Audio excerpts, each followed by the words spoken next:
Hello, everybody. We've done this in a car. We've done it in a hotel room. We usually do it in my basement. Today, welcome to Kyle Brandt's Convention Center. I'm that one show / podcast / streaming service that's originating from Radio Row in Arizona. I'm the only one. In fact, as you can see behind me, I'm one of thousands. I'm here in the zoo, in the slop.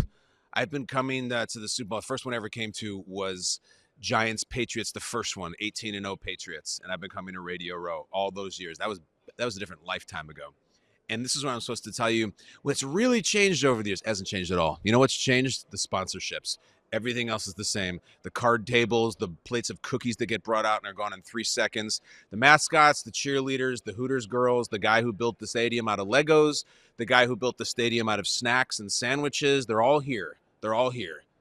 Great football players with cans of dog food. They're all here. The phrase teamed up. So, great football player, we understand you've teamed up with this real estate app. Oh, yes, we're doing exciting work. It's all the same. I'm not even going to get into it. That's my little spiel on Radio, where you've probably heard it from 1,000 shows already. I have a lot of other things to get into today on Kyle Brandt's Convention Center.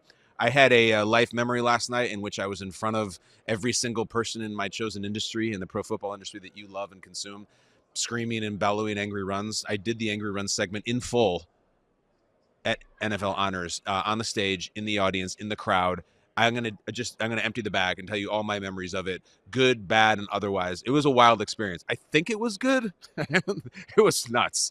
I'm gonna do that. I'm gonna talk about the game itself, of course. Eagles Chiefs. I love the matchup. They're good. Both these teams are good. We go into some of these matchups and they're dogs, not this one. And then also what I hate. I hate the idea that one of the players in this game is going to lose. But I love you guys, and I love being here in the great state of Arizona. Great state? In the beautiful state of Arizona. We're going to get into it all with what I love. Here we go. What I hate. And, yeah, what's hilarious, Super Bowl?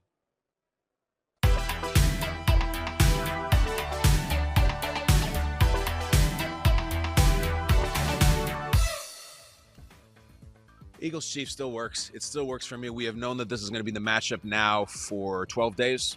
12 days after a bizarre NFC title game, and then after the bizarre officiating game, the AFC title game. We knew we were going to get Chiefs-Eagles. It felt good at the time. It feels even better now. 2-1 seeds, both off the bye through the playoffs, both now off another bye going into the Super Bowl. You've seen all the similarities. They have identical record. They even have identical points scored throughout the years. I just love it. You ever get that sense sometimes that, man, we're due for a Super Bowl blowout? We just the gods have been good to us. We're due for a 38-6, or one of those terrible ones like the Patriots-Rams one when it was Jared Goff and Sean McVay and they scored 3 points. It's the most boring sporting event I've ever sat through. Sometimes you get the sense we're due for that. I don't get any sense of that with Eagles Chiefs this year, Ron. Do you?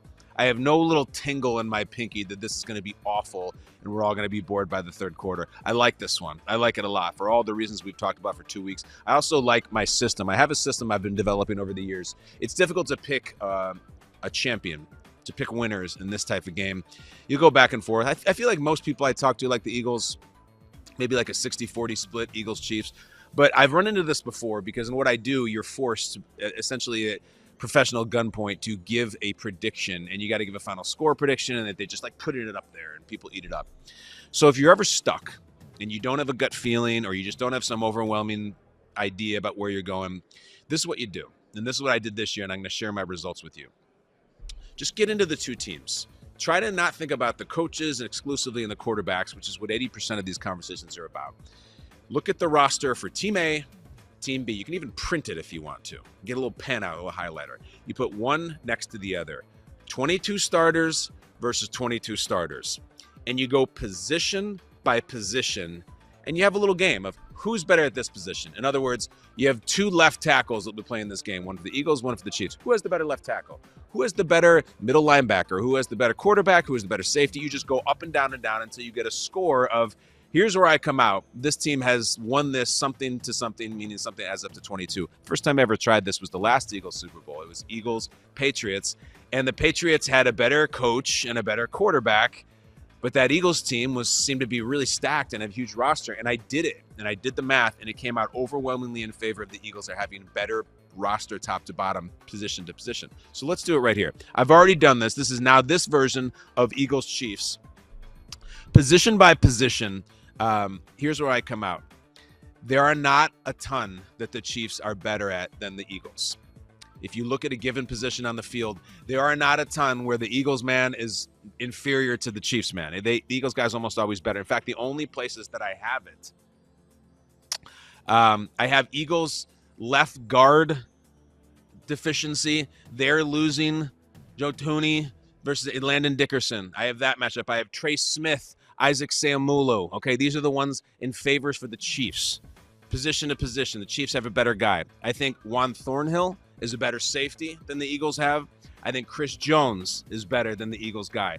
I think Jerick McKinnon at the RB2 is slightly better than the Eagles guy. And then I got Kelsey and I got Mahomes, and I have that's it.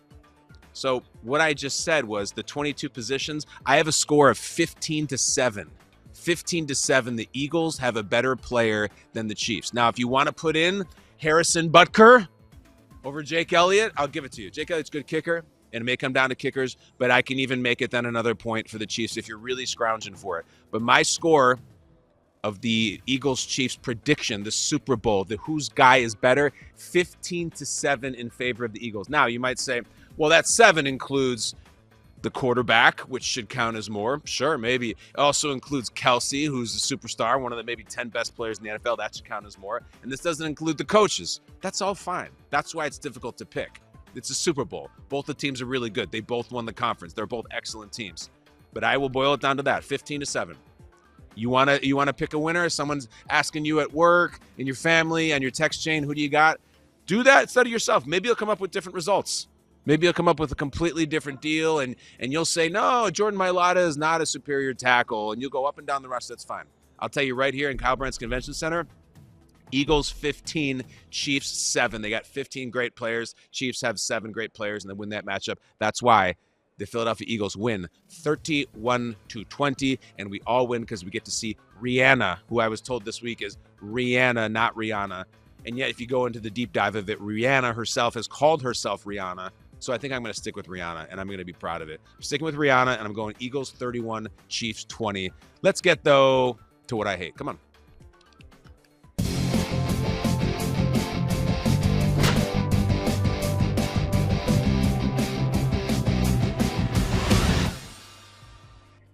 I'm looking at Sean Payton right over there. Talked to Sean for a while this morning. Just awesome, charismatic storyteller. Very, very, very easy guy to interview. I never had much FaceTime with Sean during his Saints years. I had met him once or twice, but I always looked at him as just this coach on the sideline who was pretty cool, and the players liked him, could be cantankerous at times. Fine. Off the air, he's awesome. He's really cool, like a guy that you want to hang out with. But what I hate, though, has nothing to do with Sean Payton. I'm just painting the picture as you see. What's your sleep number? We don't talk about them. They're over there. What I hate is the idea that Jalen Hurts could not be back to a Super Bowl and he could lose this one. You know, I've been talking about this for really all season. I really like Jalen Hurts more than I like most good quarterbacks. Great. We get it. He's good. He plays really well. No, I like him as a person. I like his journey. I like all of that stuff. I like the way he handles himself with the media. I like all of it. I like handling him with his teammates. I like the way he dresses. I like the way he looks. I like the way he throws. Oh, my gosh. It's a Hall of Famer. Are you kidding me? DeMarcus Ware. It's amazing. He wrote the Encyclopedia Britannica. What are you doing? Just saying hi? I love you. Thank you so much. It's a beautiful coat. That's the DeMarcus Ware is a Hall of Fame. We're trying to get him in the camera shot. I'm so sorry. But that was so cool. That's what happens here on the row. I haven't talked to DeMarcus in a long time. Great player. I think for a couple of years, maybe 2, maybe 3 years, I think DeMarcus Ware was the best player in the NFL. Meaning number one if you were to rank all the players. Number 1 player in the entire NFL. He was that good. He also talks a lot about how he started shaving his head and how he hit the shaved head thing right as Jason Statham was trying to make it cool, and that he was like on the cusp of it being cool to be bald. Anyway, he just crashed the set. We love that. What was I talking about? Jalen Hurts? All right, so yeah, I love Jalen Hurts, blah, blah. We get it. Here's what I don't love. There's this assumption these days that when you're a young quarterback who gets to a Super Bowl, well, if you don't get it, you won't win it. You know, you'll get back. You're so good. You're still so young. All your best years are ahead of you. That is naive BS. BS. I think we'll get back. Listen, the idea of someone getting there early, and because they got there as such a young player, they will at least get to a few more over the span of the next 12 to 15 years, is such a crock. Ask Dan Marino that. Ask Aaron Rodgers that. Dan Marino and Aaron Rodgers, probably the 2 most gifted players to ever throw a football in the NFL. They both got to Super Bowls very young. One guy won, one guy didn't, and they never got back. So the idea that Jalen Hurts, oh, you lost this one 34-30. Well, this Eagles team is so good and he's so young and so talented to be back. That's nonsense. Don't believe in that. Cash that in while you get there. These people think they're going to be Tom Brady and go to all these Super Bowls, or even not even Tom Brady, Ben Roethlisberger, Peyton Manning. You go to a few. No, you won't. You know who came by right before the set? Matt Hasselbeck. All right? Love Matt Hasselbeck. Went to one Super Bowl. Lost. Never went back. Sometimes it happens that way. And the list is longer than you think. I don't want Jalen Hurts to join it. Here's the list of guys who went to a Super Bowl and lost and never got back. It's a long list. All right. Chronological order. Stan Humphries, Chargers quarterback, probably the worst Super Bowl I've ever watched. Got destroyed by the Niners. I don't really put him in the top of the group. Neil O'Donnell, Steelers quarterback. You'll be back. The Steelers are irrelevant every year. Nope, basically threw the Super Bowl away to the Cowboys' loss. Drew Bledsoe. Drew Bledsoe's a perfect example of what I'm talking about. Young Drew Bledsoe on the Patriots. Bill Parcells is his head coach. Huge arm, number one overall pick. Drew Bledsoe will be back. No, won a Super Bowl, but as a backup. Drew Bledsoe never won it as a starter. Chris Chandler, no, that Falcons team robbed us of the Vikings team playing the Broncos. Steve McNair, how about that? He came up 1 yard short. Never got back in his career. Kerry Collins, absolutely obliterated by the Buccaneers. Or by the Ravens. Rich Gannon, absolutely buccaneered by the Buccaneers. I'm so excited about this list. I'm using the mascots as verbs. Jake Delhomme. All right, Jake Delhomme's a good one. He had a massive performance in the second half against the Patriots, won a very close game, never got back. Donovan McNabb against the Patriots, never got back. We can keep going. Matt Hasselbeck, I just mentioned him. Rex Grossman never got back. Colin Kaepernick. Now that's an interesting one. Kaepernick was one throw away in the blackout game from beating the Ravens in New Orleans. Career took a dramatically different turn, and he never got back. You know who else never got back? Cam Newton. Never got back. Cam Newton was the MVP. He was the LeBron of the NFL, the most unbelievable athletic specimen. Put the dab on the map. I was talking to Ron Rivera earlier today. He was his head coach on that Panthers team. Do you remember the Panthers-Broncos Super Bowl? Here's what I remember about it. It's the cool, fun, rock and roll Panthers team against the Broncos, who had got crushed the year before in the Super Bowl. Peyton, Von Miller, everybody was on the Panthers that year. You went around Radio Row or that Super Bowl, I think it was in San Francisco. Everybody was on the Panthers. It was just a moment of time that they're all going to win the Super Bowl and dab, and it was all on Carolina. And then Cam got rocked by guess who? DeMarcus Ware. That's so cool. Got rocked early, fumbled, and the game was pretty much over. Cam didn't jump on the fumble. Cam never got back. Never. That's a perfect example. Matt Ryan, I don't know if you remember the Super Bowl he played in, but he had a considerable lead in the game. Never got back. Didn't really sniff it with the Colts last year. That was something. We'll keep going. Jared Goff. Look, Jared Goff maybe still could. If the Detroit thing keeps rising next year, who knows? Are you betting on the Detroit Lions get to the Super Bowl? Probably not. Jimmy Garoppolo.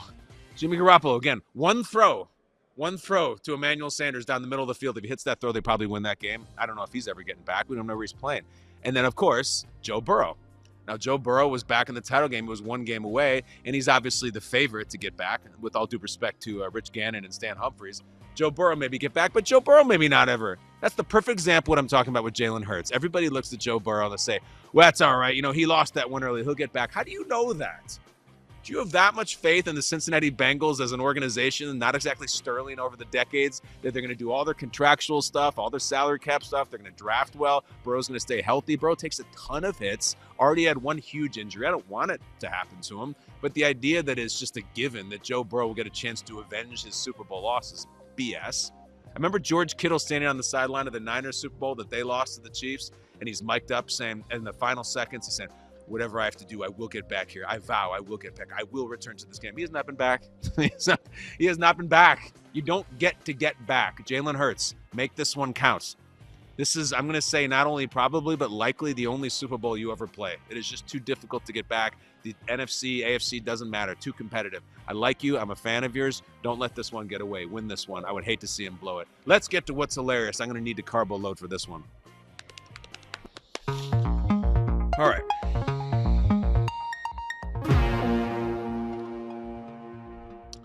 Doing angry runs at NFL Honors last night was hilarious, ? I'm not even sure how to describe it.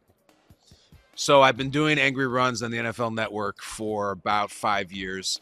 I get up once a week. I pick out the runs where somebody trucks another guy or stiff arms them, and I scream about it, and then I mail them a scepter. It sounds absurd, but it's true. The players get it. They love it. They always take a picture. They tweet about it. I see them in the off season. I see them when they come on as guests. And they say, let me get a scepter. How am I going to get a scepter? Just recently, Dallas Goedert of the Philadelphia Eagles said during the playoffs, I'm trying to get a scepter. He said it in his post-game press conference next week. He won it. We sent it to him. So I was incredibly honored to be asked to not only present a scepter at NFL Honors. When they first said, yeah, you should do an Angry Runs Award for Angry Run of the Year, I said, great, okay.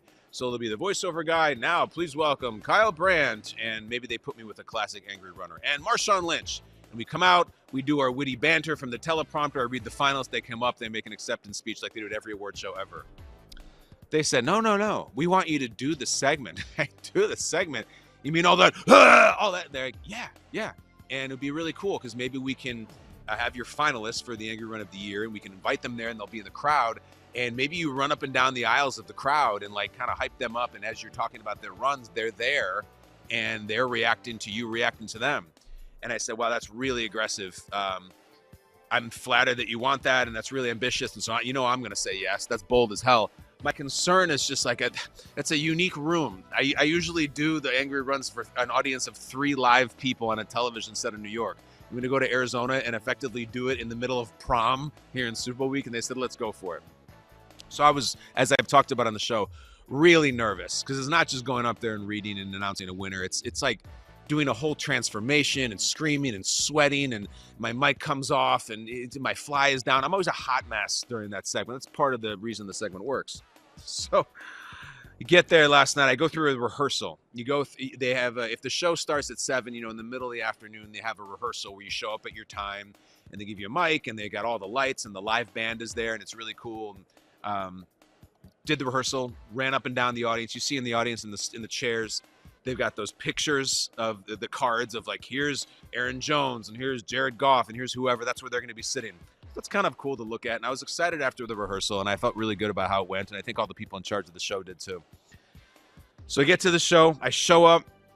I'm in my seat. Honors is such a trip because if you get to go in there, whether you have a good seat or a crappy seat, and I've had both, like it's like being at, oh my God, Nate.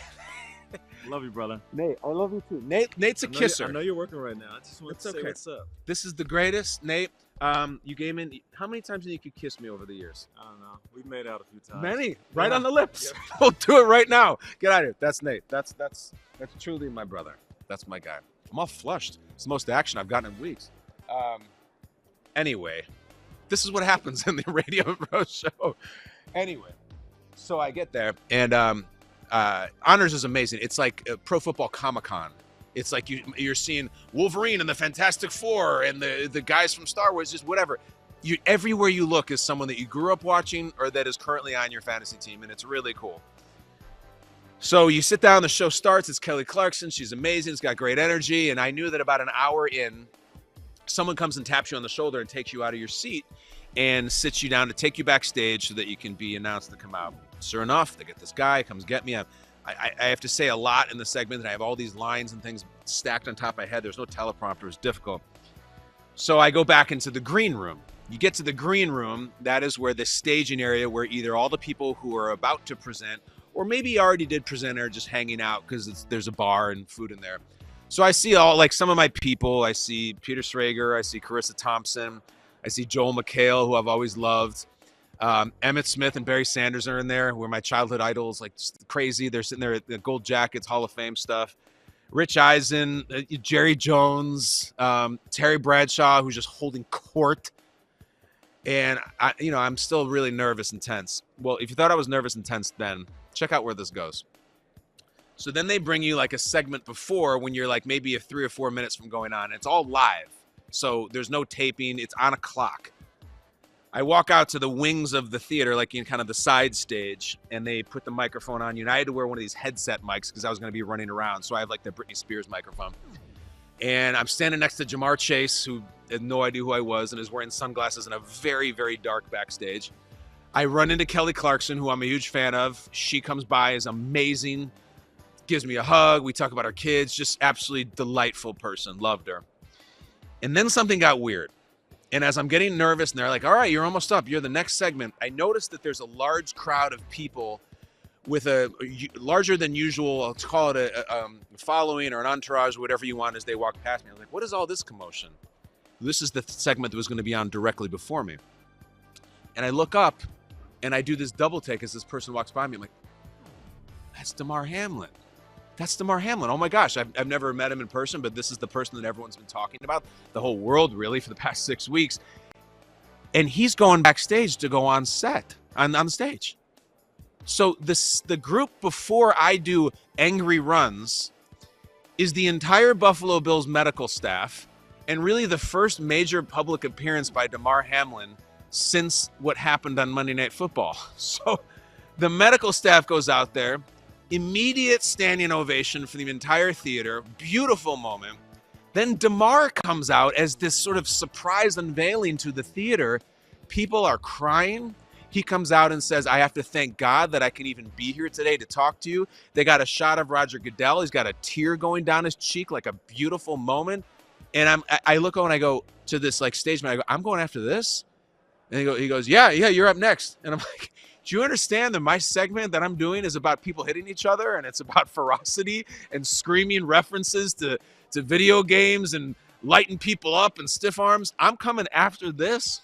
And I think the guy was trying to help me, and he goes, yeah, you're going to, after my moment like this, you're going to bring the energy back up. And I go, no, the energy's up.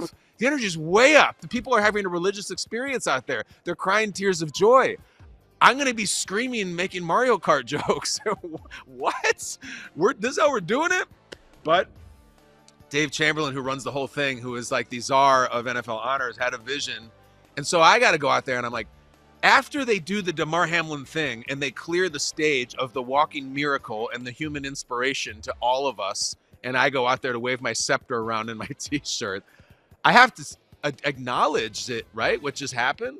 I can't go on stage and be like, first up, Najee Harris. Like, I have to say something. So they finally say, all right, here you go. And the band starts playing, and the announcer, from NFL Network, Kyle Brandt. And they play this like heavy metal music. And at that moment, I'm like, I should stop. Like, do I just get out of here and turn around and just, sorry, I couldn't do it? Like, this is this crossroads moment. And I said, too late for that. So I run out, and my ad lib, understand when I do angry runs, I'm not talking to you like I'm talking to you now. I come out and I talk like this the whole time. So I come out and I go, we just saw something beautiful on this stage, and now let's do something fun. So that was my most ham-handed, paper-thin, at least acknowledgement of this person who nearly lost his life playing the game that I'm about to triumph the physicality of. And I guess it sort of worked.